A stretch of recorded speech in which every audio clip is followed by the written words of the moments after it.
The perfect neighbor, the pillar of the community. Some of history's most lethal killers have led a double life. One part, Mr. Nice. He was there smiling on the cover. He was the poster boy. The other, homicidal maniac. I gotta kill her, I gotta kill her, I gotta kill her. Forensic psychologist Lou Schlesinger has spent decades delving into the minds of murderers. The notion of a serial sexual murderer lives in his mother's basement and, kills cats is just incorrect. Serving detective Jackie Sabir is an expert in the mechanics of crime. The killer has a good working knowledge of this building. Between them, they're dissecting a case that struck fear through a community. That specter, that ghost, that man without a face, it was all back. The anger in his eyes, that was the one thing that stuck with me for years and years. And investigating if its perpetrator was born to join this most elusive breed of killer. I just knew in that moment I was gonna die.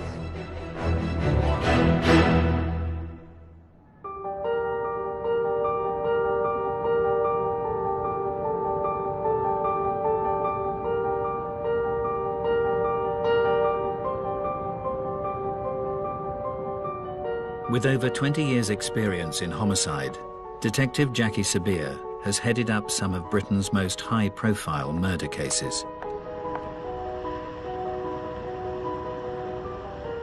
She's in the suburbs of Buffalo, the unlikely site of a crime that sent shockwaves through western New York. One of the really special and exceptional things about Buffalo is actually the stability of the community here. People feel safe, and people that grow up here often come back here to raise their children. There's a good standard of living, there's stable employment, even through some very difficult economic times. And nowhere is this sense of tranquility more apparent than in the idyllic neighborhood of Amherst. Amherst has been voted one of the safest communities in America. It's a picturesque community, a community of affluence. It's where most families aspire to move or live in. Just a very nice place to live and to raise kids. Each year, the beautiful setting also attracts over 30,000 students. It's home to one of the largest universities in New York State, University of Buffalo. As most campuses do, it has a jogging or biking trail fixed to it. It runs along Elka Creek, and it's a beautiful paved trail that you can run, bike, rollerblade. During the fall of 1990, second-year communications student Linda Yalem had been making the most of the green open space.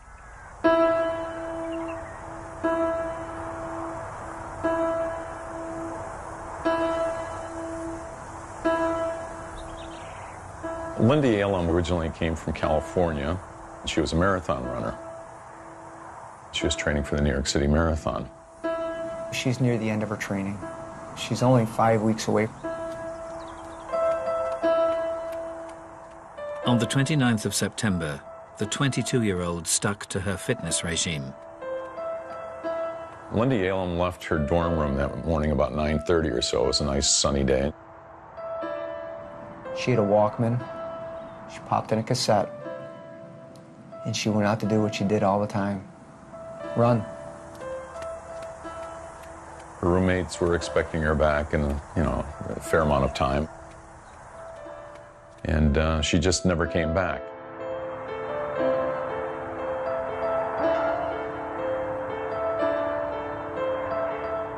An extensive search was launched along the bike path where Linda was known to have been running. Major Steve Negrelli recalls the moment the hunt for the student came to an end.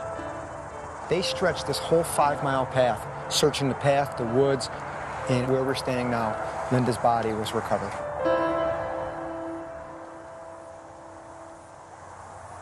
She was shrouded with her sweatshirt covering her torso.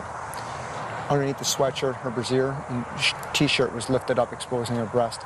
Her pants were pulled down off of her one leg. Was there any signs of defensive injuries?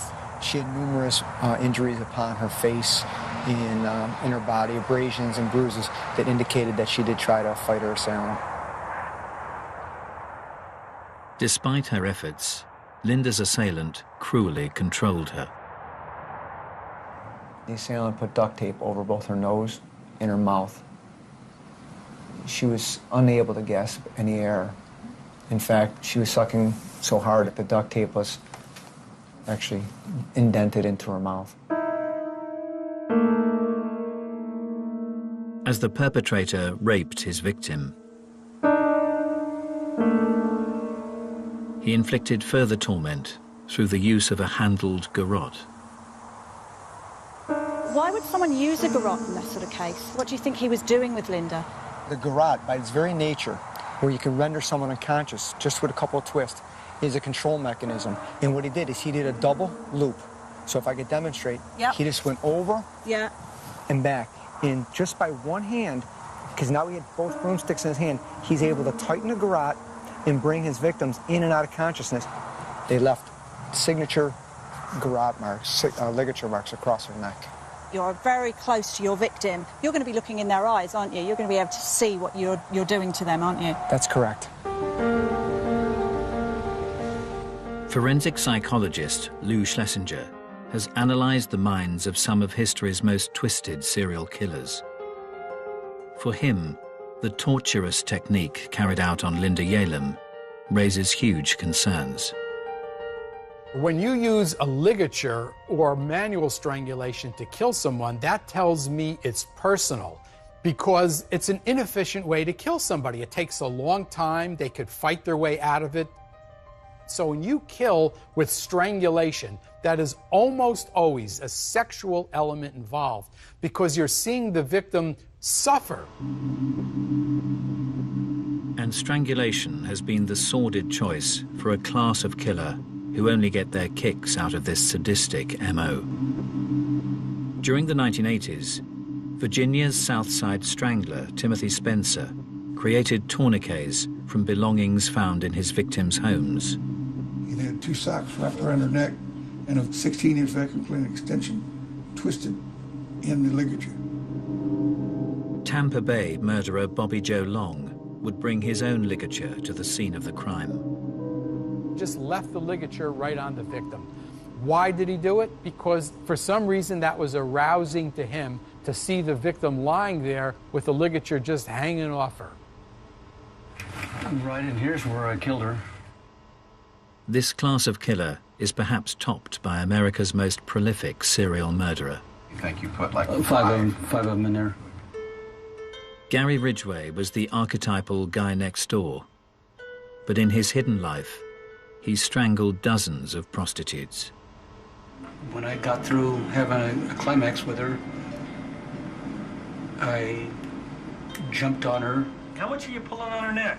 I'm pulling really hard on her neck. How? Just like this. What are you saying to her? Don't fight, and I'll let you go.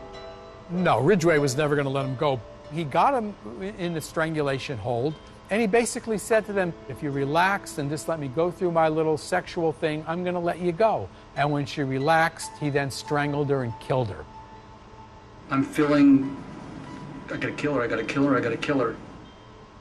They want to get close and touch the person as she's dying.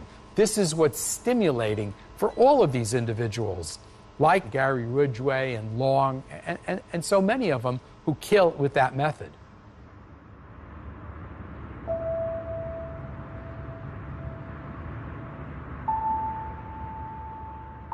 In 1990, in Amherst, Buffalo, the community had been shattered by the strangulation of student Linda Yalem.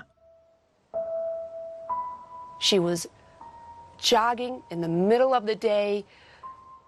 She was attacked. No one saw her coming or going. No one saw the attacker coming or going. How does that happen? Detective Jackie Sabir is on the scene with Major Stephen Negrelli as he recalls the moment detectives received a break in the case.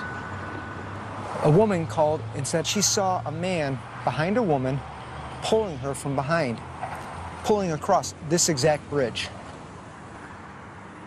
The sighting suggested that the killer was acting with unabated confidence. This is a Saturday in the month of September.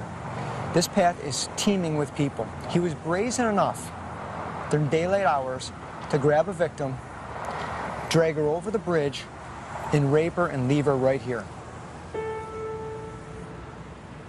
But as the investigation gathered momentum, it became clear that the assailant's actions were far from random.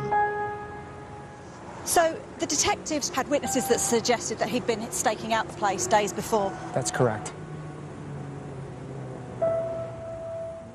And one such witness was a local factory worker who had spotted a work colleague in the vicinity just days before Linda's death. And his co-worker saw his fellow co-worker walking on that path. Thought it was unusual, went to talk to him, and his co-worker pretended like he didn't see him. Acted bizarre. Although the factory worker was brought in for questioning, no one suspected the murderer could be this pillar of the community. Altemio Sanchez. He coached the boys' baseball team. He played on, community baseball teams through his church. All of his neighbors said he's the greatest guy. He'll mow your lawn for you. He has the nicest looking lawn in the neighborhood. Invites him over to barbecues and things like that. Despite the model neighbor bearing a marked similarity to the perpetrator, close colleagues on his shift at the factory didn't take it too seriously. There was a father and son who worked at the plant as well, and when the composite sketch was out there, they used to joke with him and say, "Hey Al, this looks just like you." And he'd kind of chuckle.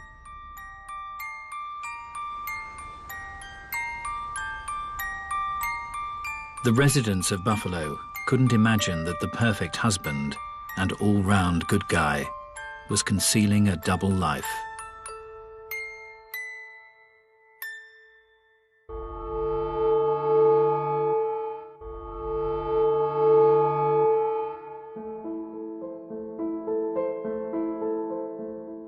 Forensic psychologist Lou Schlesinger and serving detective Jackie Sabir are unraveling a case that rocked a suburb of Buffalo, New York. In 1990, Amherst student Linda Yalem was sadistically raped and strangled on a local bike path. For Jackie Sabir, the killer's movements reveal a meticulous operator. This is an incredibly open public space, so for him to have the confidence to have staked out this location, knowing that he wouldn't be disturbed, starts really raising the levels of anxiety of the detectives. This wasn't a spontaneous assault. This was premeditated. And it appeared the calculated killer may have struck before. His technique resembled an MO displayed in a series of sex attacks, perpetrated by a character dubbed the Bike Path Rapist. The Bike Path Rapist first became known to me when I was a teenager. A girl from my high school had gotten raped. He would prey in areas where there were either high schools or recreational areas that would, younger women would typically utilize. He was using a knife, he was using a gun, and then he started using the double ligature garrote. The period of attacks was so prolonged, Lisa Redmond's childhood memories would be brought sharply into focus as she pursued the rapist as an investigator. Did he cause any other injuries to the victims? Was there any other violence other than the actual sexual offence? One of the rape victims managed to get her fingers underneath the garrote, and he was choking her so hard, it actually bent her fingers, and years later, she showed me her fingers were still bent. The sex attacker cast his net wide over Buffalo's green open spaces. So we've got rapes down in this location in the south. We've got rapes here. We've got the University of Buffalo where Linda was killed. Yes. So we've got a homicide up here. We've got clusters of locations where offences happen. These you would not know unless you had knowledge of that area. He's tailoring his crime and his location to his victims.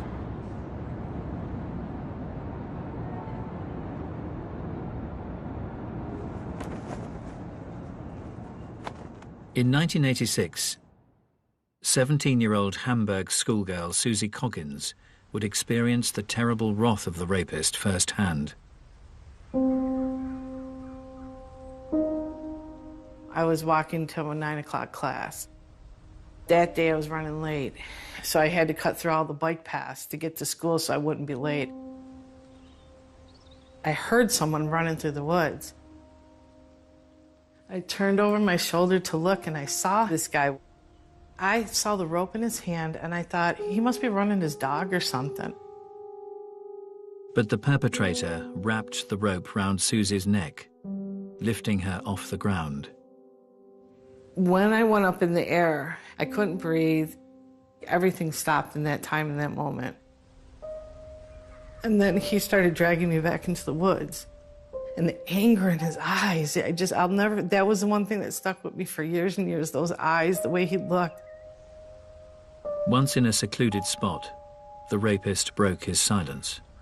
He just asked me how old I was and if I had ever had sex before.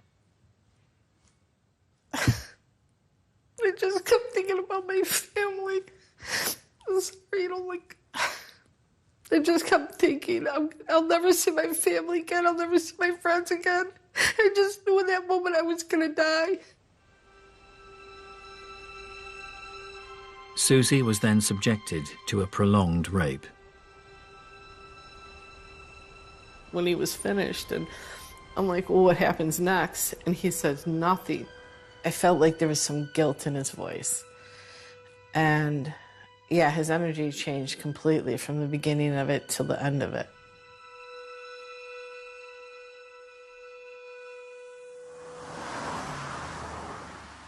As police desperately pursued the rapist, charismatic factory worker Altemio Sanchez was as popular as ever.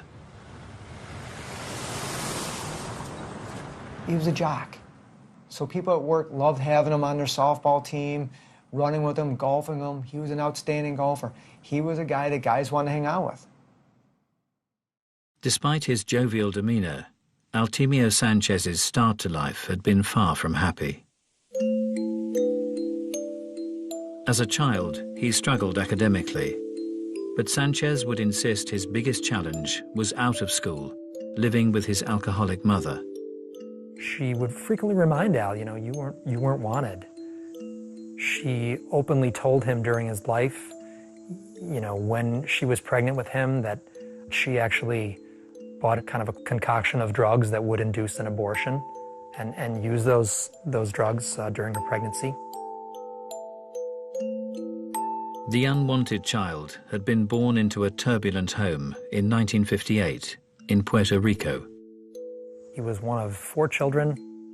There was family tension between mom and dad, and I believe dad left when he was very young. I think he was 2 years old when dad left.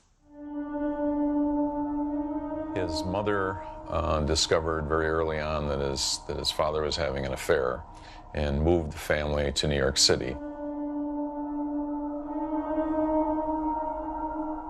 However, life in the big city didn't offer a fresh start for the Sanchez family.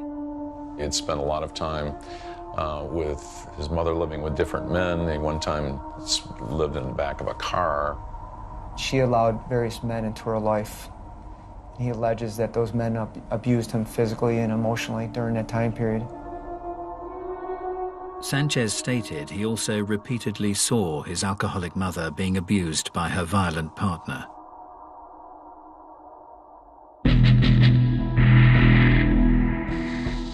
For forensic psychologist Lou Schlesinger, a child witnessing aggressive behavior against his maternal figure can have devastating consequences in later life. The main effect that has is it desensitizes the child to violence.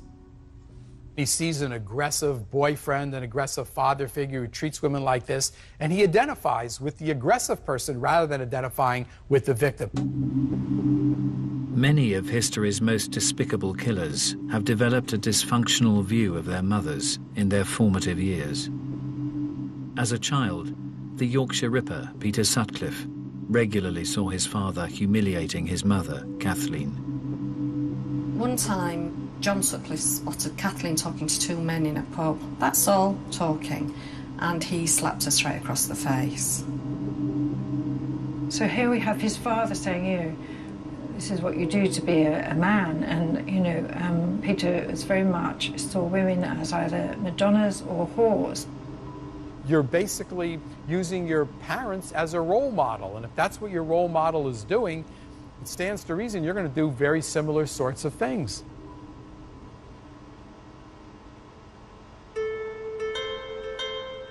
But this crucial mother-son relationship can be affected in other ways.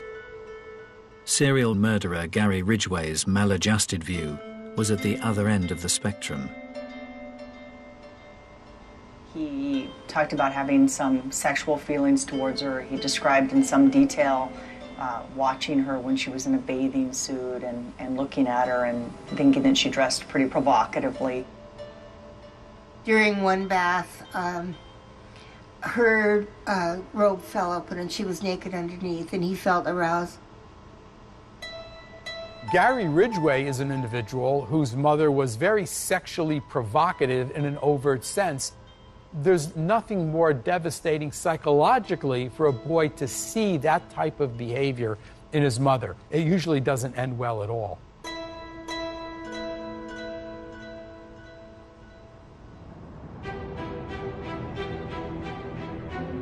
In 1990, in Buffalo, New York, police had connected the murder of student Linda Yalem to a string of brazen rapes committed along the area's bike paths and trails.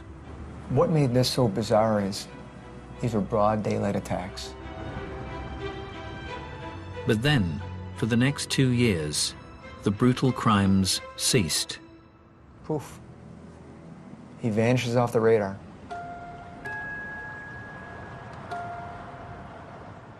Just a short drive away from the tranquil bike paths, Exchange Street in downtown Buffalo seemed a million miles away.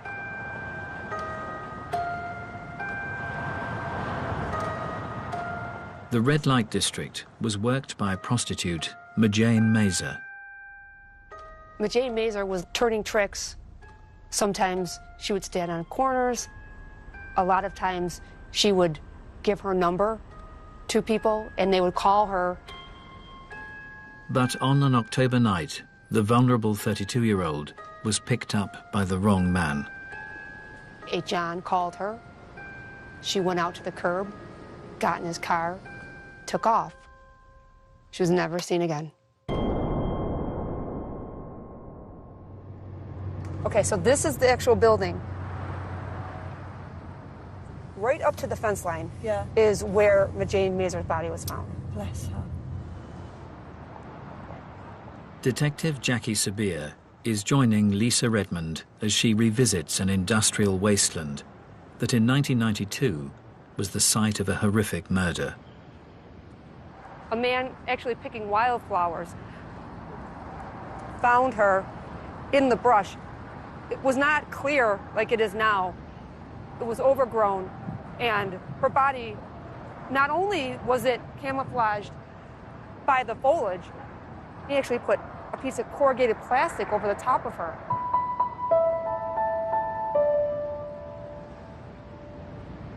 When her body was discovered, what condition was her body in? She was lying prone. There was a plastic bag right around her head at the neck, and then another garbage bag pulled over the top. On closer examination, Majane's cause of death was undeniable. There was evidence of ligature strangulation on Majane. She had the double ligature marks on her neck, but due to the circumstances that she was a prostitute, that she was covered the way she was, the investigators at the time did not put two and two together that she was a victim of the bike path rapist. Did the detectives form an impression of who could have done this, though? What type of person would have done this?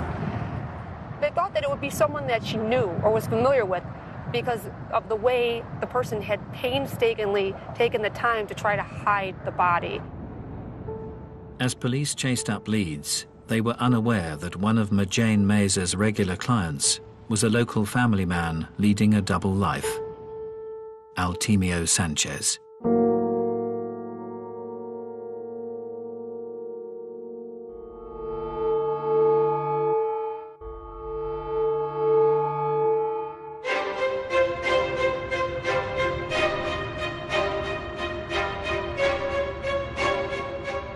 In 1996, in the green suburbs of Buffalo, New York, 6 years had passed since the murder of Linda Yalem. In the wake of her tragic death, the local community was determined the young student would never be forgotten. Because Linda was a runner, there was something created called the Linda Yalem Memorial Run. It's an annual event, and it's to raise awareness about women's safety issues.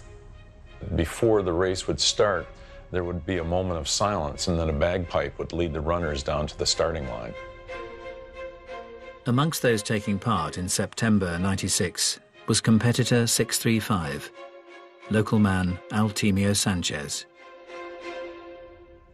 It turned out that Altemio Sanchez was a bit of a runner. He belonged to the running club at American Brass.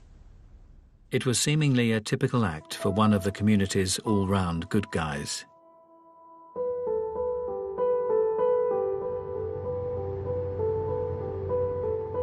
Detective Jackie Sabir has come to Cheektowaga, the neighborhood in which Altemio Sanchez set up home with his college sweetheart 10 years previously. Cheektowaga is an incredibly safe, quiet suburb, low crime, and it's great schools. And that's why Sanchez and his wife picked this location to raise their family. He had 2 sons. He was very involved in his community. Nothing remarkable about him. He just seemed like a neighbor. He was the guy that, when snowfall came, he'd be out there with his snowplow plowing out your driveway. He was a member of his local church community where he was coaching the softball league. His family were well known. He was here for a long time, so he'd established ties. In his working life at a nearby brass factory, Sanchez was also well liked. Fellow worker Ken Chakai would regularly chat with the forklift driver as his night shifts drew to a close. And your first impressions of him? He was just a normal guy? Normal guy. Very nice guy. Soft-spoken. I can't say anything bad about him. Was Sanchez ever in trouble at work, or were there any issues? He was a good worker. Yeah. Was there any gossip about him, or rumours? He was good with the church, the community, his family belonged to the church. He's a great guy. Nobody in Buffalo believed that Altemio Sanchez had anything to do with the murder of Linda Yalem. Having worked extensively with the FBI, Professor Lou Schlesinger is fully aware that for many, a serial killer is hard to spot. The notion of every serial sexual murderer being weird and a loner, lives in his mother's basement and, kills cats is just incorrect. To further understand those capable of concealing a heinous double life, the psychologist is meeting an offender who ruthlessly targeted women. How did you feel when you were raping someone? Oh, I felt powerful. This inmate is a serial rapist who remained undetected within his community for over a year and a half. Someone knows very little about this topic. What could you say to help them understand the mind of a serial rapist? For me, I hated myself. I felt that I wasn't adequate. The sex offense is not about sex. It's about the power and control issues. It's about the self-esteem issues. It's about a person who is desperate to be accepted and validated as a person. While you were raping women, you were in a relationship with women. Well, in this case, I was married. You were married.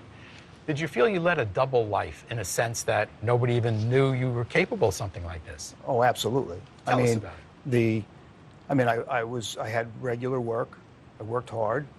I was responsible. I enjoyed activities with other people. When different people that knew you from the community and whatnot realized what had happened, were they pretty shocked? Oh, yeah. Yes. Didn't have a clue that you were capable of this. In fact, I remember the prosecutor during the case made a statement in court that, you know, in all other aspects of my life, this is the guy you would want your daughter to bring home, because I was a steady person. Talk well, smart. Right. But I had this dark side that I was going out and raping.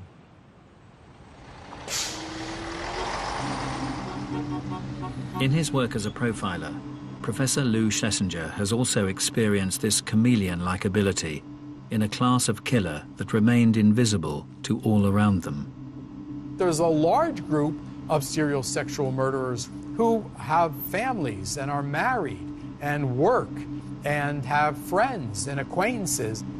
She got sick, got her a glass of water, comforted her a little bit, and then I went ahead and tied her up, and then put the bag over her head and strangled her. Over a 30-year period in Kansas, Dennis Rader murdered 10 people. All the while, the respected scout camp leader hid an assortment of sordid behavior, frequently tying himself up within the local woods. He was very big into autoerotica. What he did was to leave the campsite where the Boy Scouts were, and then he attached a camera on a cord and would take photographs of his accomplishments. Most people believe they can detect deviancy and particularly danger in others when they really can't in some cases. In Riverside County during the 1990s, model citizen Bill Suff's murderous identity was even more impenetrable. He was supplying equipment to the police department, the same police department that was investigating him. A homicide victim was found one morning when two of the investigators were with Bill, and their pager went off, and Bill made the comment to them, "Oh, did you find another body?" If a person interacts with you and makes jokes and seems like a normal guy, why would you possibly suspect that he's capable of such extreme deviancy?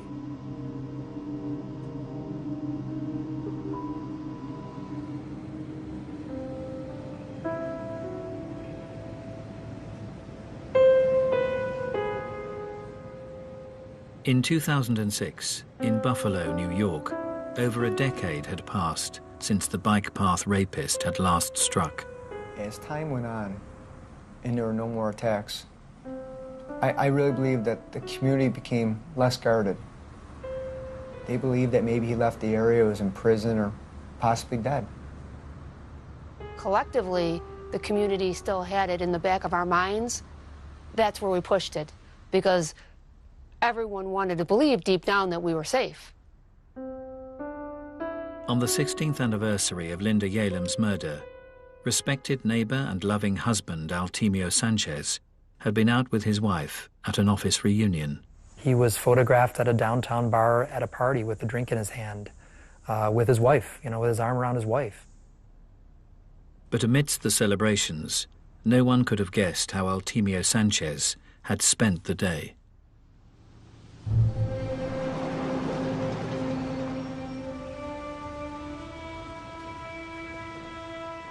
A few hours earlier, in nearby Clarence, it had been a typical Friday morning for mother Joan Diver and her young family. They sat at the kitchen table and they had breakfast together. They talked about, maybe we go to a movie tonight because it's Friday night. She had dropped her 5-year-old off at daycare and decided on a beautiful September day to go for a jog in Clarence. Joan parked her car in her usual spot before heading out along the bike path. But as the morning drew to a close, the 45-year-old didn't reappear from her run. At the normal time of pickup for daycare, Mom didn't show. Her son kind of stood at the window and looked out the window like, where's Mom? With no sign of Joan, an extensive search was mounted. Detective Jackie Sabir is joining Steve Negrelli as he retraces its final steps. A couple of Boy Scouts and a scout leader. They just want to help the diver family, so they were out here volunteering, searching. One of them kind of bent down, peered in, and he could see underneath the shrubbery and overgrowth, he could see what appeared to be a human hand.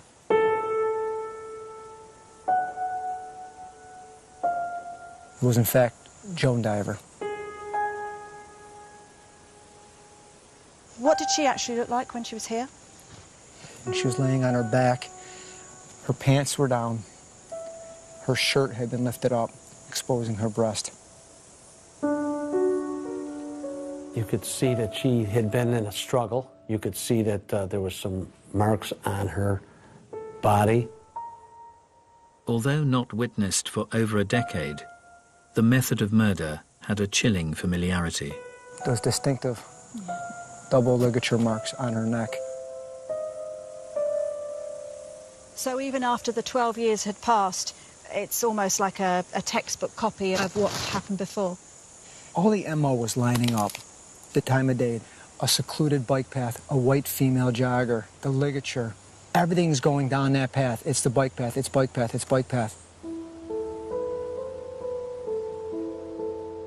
As detectives discovered the victim's car had been moved,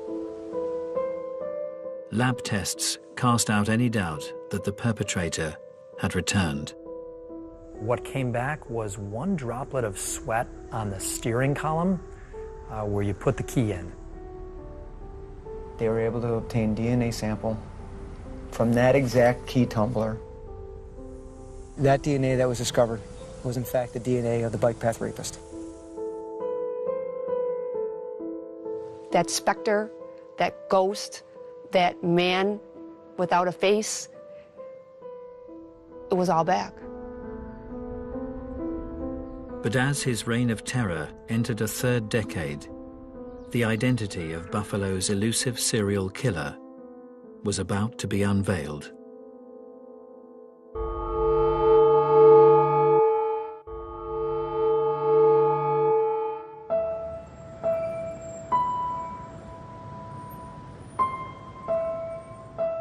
In September 2006 in Buffalo, the murder of jogger Joan Diver had marked the return of the bike path rapist after more than a decade's absence.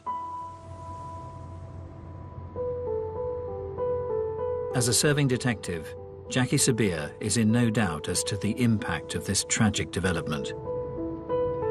To come back after a 12-year break would have been an enormous shock to the team of investigators, because you have to relive and pull all of those files again and start practically from the beginning. With a DNA sample indicating an Hispanic male, the list of suspects shrank down until an historic case left just one name. There had been a rape, and the woman had seen the rapist a few days later at the mall, followed him out and got his license plate. As the owner of the vehicle had a cast-iron alibi, the lead had drawn a blank. But years later, as police recontacted him, the owner admitted a relation had borrowed the vehicle. We said, who was driving your car that night? And that's when the first time we heard this name, and he said it was my nephew. His nephew's name has popped up a couple times previous in this investigation. He said it was Altemio Sanchez.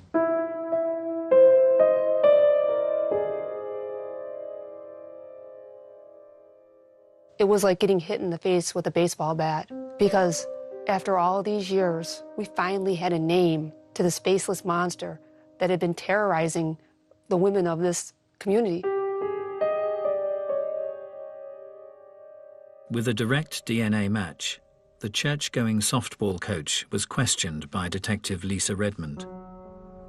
At first, he didn't believe I was a police detective. It made me show him my badge. His attacks were about controlling women He couldn't control her. She was in charge. It unnerved him. At one point, he said, "I think you're something else."